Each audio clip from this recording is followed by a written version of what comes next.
Kahulugan ng panaginip tungkol sa baha, tsunami at malalaking alon.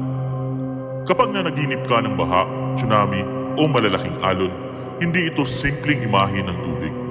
Ito ay simbolo ng emosyon na bumibigat, mga problemang lumalampas sa kaya mong hawakan at mga pangyayaring unti-unting hindi mo na makontrol.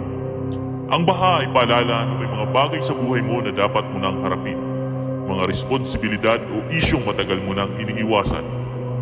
Ang malalaking alon ay tanda ng pressure o takot na kailangan mong ilabas bago ka tuluyang lamunin ng bigat na kinikimkim mo. At ang tsunami, ito ang babala ng biglaang pagbabago. Maaaring darating ang isang sitwasyong magugulat ka, kaya kailangan mong maging handa, hindi takot. Pero tandaan mo, hindi ito hula ng kapahamakan.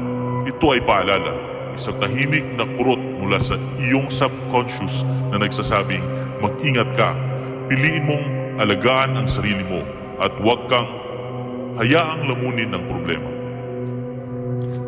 Kung madalas kang nananaginip nito, baka pagod ka na, emotionally drained, o may mga bagay kang pinapasan mag-isa.